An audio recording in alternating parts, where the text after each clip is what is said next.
Assalomu alaykum hurmatli do'stlar. Bugun sizlar bilan Python dasturlash darslarimizni yana davom ettiramiz. Sizlar bilan bugungi ko'radigan darsliklarimizni biz albatta har doimgidek YouTube kanalimizga saqlab olamiz.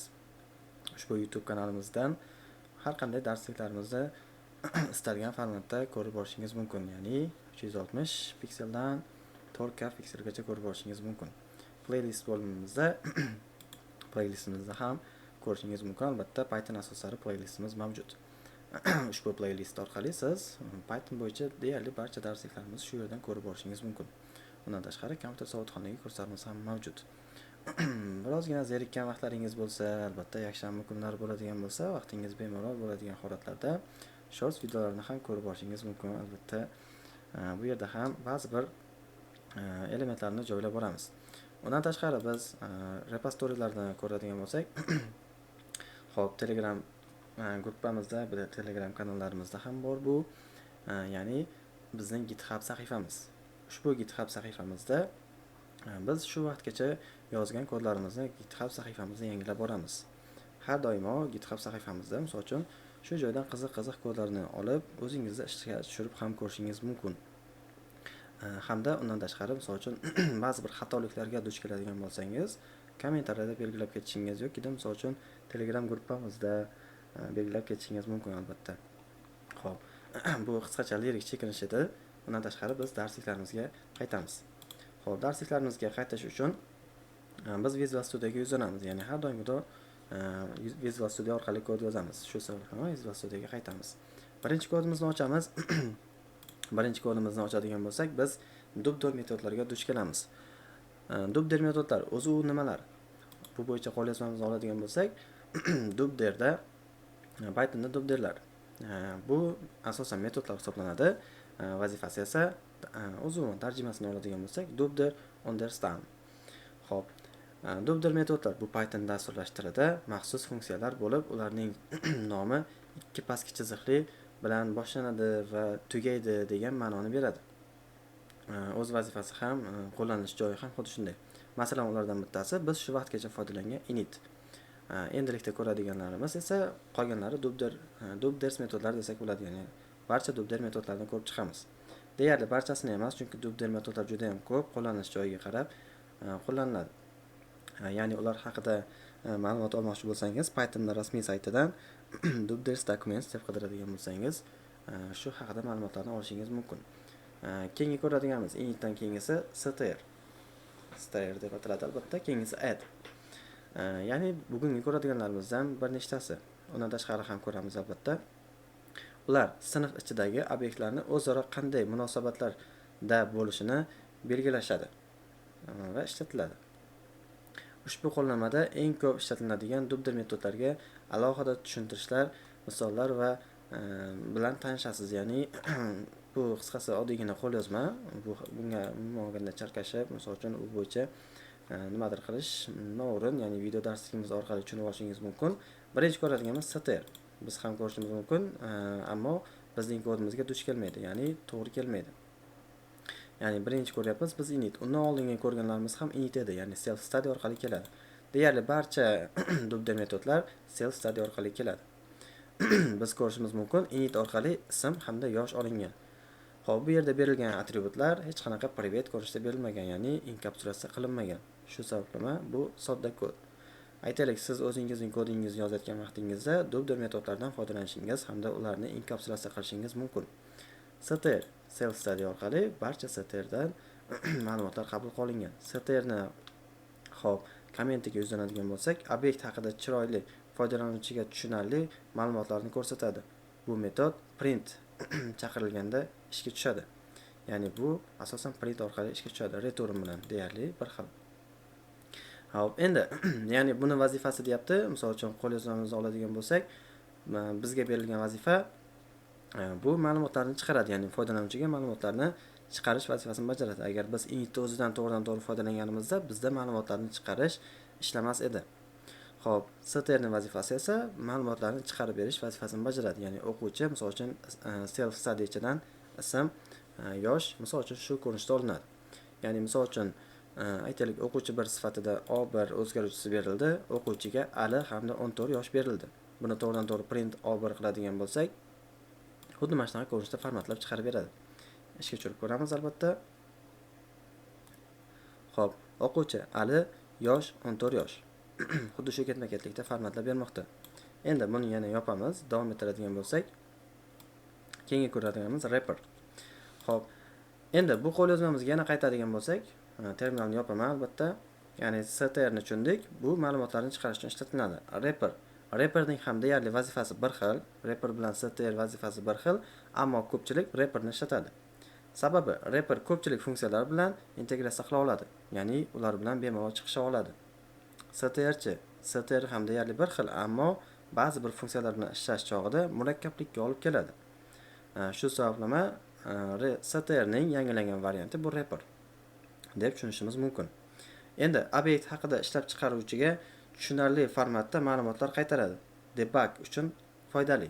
Ya'ni debug holatda ishlatadigan bo'lsak, bu bizga foydali variant bo'la oladi. Endi misol uchun str ga nisbatan qo'llaydigan bo'lsak, str aralash tartibda ma'lumotlarni chiqarishi mumkin, ammo rapper ma'lumotlarni tartiblangan holatda ham chiqara oladi. Ya'ni u bir nechta misol uchun funksiyalar bilan birgalikda ishlay oladi. Str da esa ma'lum bir funksiyalar cheklangan.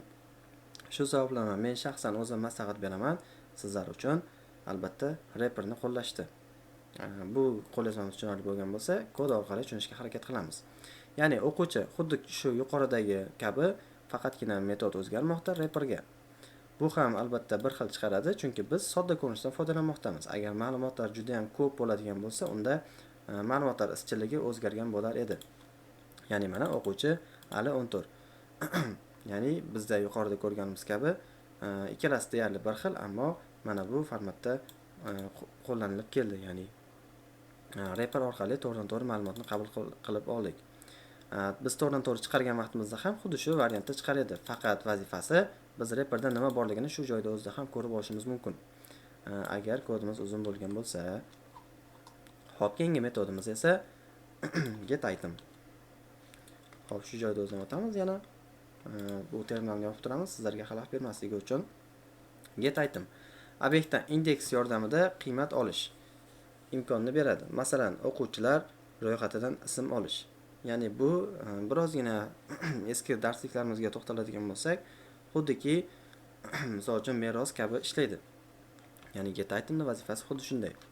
Ya'ni sinf degan klassimiz bor. Bizda init self orqali o'quvchilar olingan. Ya'ni Ali, Laylo, Sardor. Endi get item orqali selfda indeksni qabul qilmoqdamiz. Ya'ni indeks bu yangi albatta. Ya'ni o'quvchilarni biz o'zimizga self studydan xuddiki nusxa olganda qabul qilmoqdamiz hamda nomini indeks deb nomlamoqdamiz. Sinf ko'rinishda olinmoqda. Hop, print sinfdan biz indeks orqali birni qabul qilmoqdamiz. Ya'ni bu get itemning vazifasi indeks ko'rinishda ma'lumotlarni olish vazifasini bajaradi.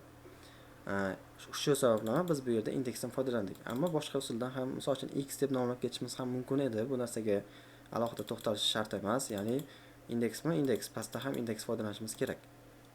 Bu yoqda sinf bergan vaqtimizda indeks misol uchun 1 ni chiqarmoqda. Indeks bo'yicha son o'qi bo'yicha ko'radigan bo'lsak, 0, 1, 2 ketma-ketlikda ketar edi. Xuddi shu ketma-ketlikda biz yana ishga tushirib ko'ramiz. Ya'ni Layloni chiqarib bermoqda. Agar biz bu yerga 0 yozganimizda, bizda birinchidagi obyektni chiqarar edi. Xo'p. Uzr so'rayman, ya'ni bizda kompyuterimiz biroz eskiroq.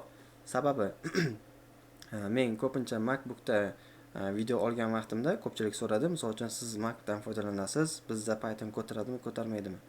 Albatta ko'taradi, ammo biz eskiroq kompyuterdan foydalanganimiz uchun deyarli kompyuterimiz qotmoqda. Ammo ishlasa bo'ladi. Sabr qilgan holatda davom ettiramiz. Ya'ni biz tushungan holatda sizlar uchun eskiroq kompyuterdan video rolik olmoqdamiz. Shuning sababli agar qotish yoki shunga o'xshagan holatlar kuzatiladigan bo'lsa, sizlardan uzr so'raymiz. Kompyuterimiz xarakteristikasini videoda birato'la ko'rsatib o'tib ketamiz, chunki shu markadan misol uchun foydalanishimiz ham deyarli mumkin. Bu budjet uchun deyarli qulay kompyuter desak ham bo'ladi. Xo'p, endi ro'yxatimizga yuzlanadigan bo'lsak, ya'ni qo'lyozmamizga yuzlanadigan bo'lsak, bizda get itemning vazifasi indeks bo'yicha ma'lumotlarni olishda yordam beradi. Ya'ni bizda mana bu yerda e'tibor bergan bo'lsangiz, sinf orqali indeks berdik.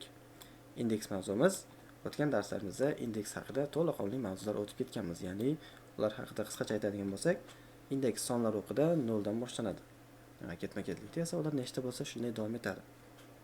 Oxirdagi indeksni olish uchun -1 kiritish kifoya. Xo'p, keyingisi get itemdan tashqari set item. So'zlarga e'tibor beradigan bo'lsak, get chaqirish degan ma'noni beradi, items ya'ni qobiq degan ma'noda keladi. Keyingisi set item. Obyekt ichidagi elementni indeks orqali yangilash uchun ishlatiladi. Ya'ni sizlar tasavvur qiling, ma'lum bir qiymat mavjud. O'sha ma'lum bir qiymatni siz ma'lum bir boshqa qiymatga o'girmoqchisiz. Misol uchun, aytaylik, butun boshli sinfingizning ro'yxati bor, jurnal deymiz biz o'zimizning tilda. O'sha jurnalingizdan siz misol uchun qaysidir o'quvchi ketdi, o'rniga boshqa o'quvchi keldi. Xuddi shuning o'rniga siz yangi o'quvchini tushirishingiz mumkin. Albatta, unda baholar ham yangilangan holatda o'tadi. Ya'ni barcha qiymatlar yangilangan bo'lishi shart. Ya'ni bunda sizga set item vazifa yordam beradi.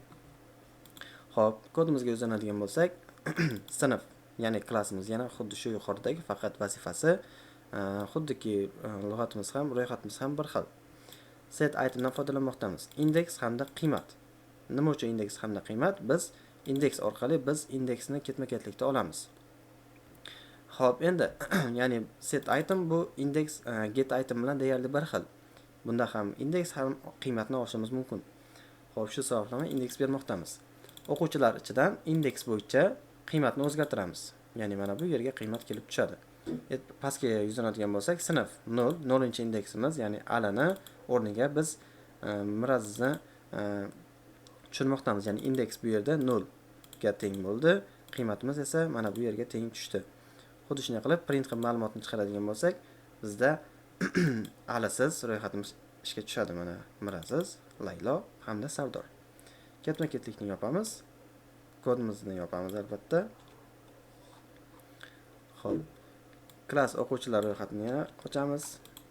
O'quvchi init orqali cal. Yana qo'lyozmaga to'xtaladigan bo'lsak, ko'pchilik kommentariyada yana portlatib tashlashmasin. O'zingiz bilmaysizmi, misol uchun qo'lyozmaga nega qaytasiz degan savollarni berib tashlash mumkin. Obyektni funksiya kabi chiqarish imkonini beradi, ya'ni calni vazifasi. Xo'p, men qo'lyozmaga qaytishimni asl sababi ketma-ketlikni buzmagan holatda chiqarish. Ya'ni misol uchun men agar ketma-ketlikni bu yerda buzib aytadigan bo'lsam, bittada misol uchun kamida misol uchun 500 yoki 1000 kishi bu videoni ko'radigan bo'lsa, bularga tushunarsiz holatda ketib qolishi mumkin. Shu sababli men ketma-ketlikni buzmaslik uchun men qo'lyozmaga qarab ketma-ketlikni shunga moslab olib ketaman. Xo'p, obyektni funksiya kabi chiqarish imkonini beradi. Kodimizga to'xtaladigan bo'lsak, e'tibor beramiz, init orqali biz ismni qabul qilib olmoqdamiz. Boshqa hech qanaqa obyektimiz yo'q. Keyingisi def cal orqali selfni o'quvchi ismi deb qabul qilib oldik. F-string orqali ism o'quvchi ismini ro'yxatga olindi. Ya'ni o'sha bizning qabul qilingan ismni o'ziga funksiya sifatida qabul qilib oldi. Ya'ni o'quvchi ismi degan funksiya sifatida qabul qilib oldi. Endi o'qituvchi, ya'ni bu yerda o'qituvchi ekan, uzr so'rayman. O'qituvchi klassiga Hasan aka degan qiymatni bermoqda. Ya'ni print o'qituvchi Dilnoza, ya'ni Dilnoza Hasan akani qabul qilib oldi. Ya'ni ism bu yerda Hasan aka, ya'ni Dilnozani qabul qilib oldi. Ya'ni qanaqadir qiymatni o'ziga qiymat sifatida qabul qilib oladi. Ya'ni mana bu funksiyamizdagi ma'lumot ushbu funksiyamizni o'ziga qabul qilib olmoqda. Bizning qo'lyozmamizda ham xuddi shu berib o'tilgan. Ishga tushiradigan bo'lsak, ketma-ketlikni ko'rishimiz mumkin. Ya'ni Hasan aka Dilnozani ro'yxatga oldi, qo'shib oldi. Ya'ni bir funksiya ikkinchi funksiyaga o'ziga ma'lumotni qabul qilish uchun ishlatiladi.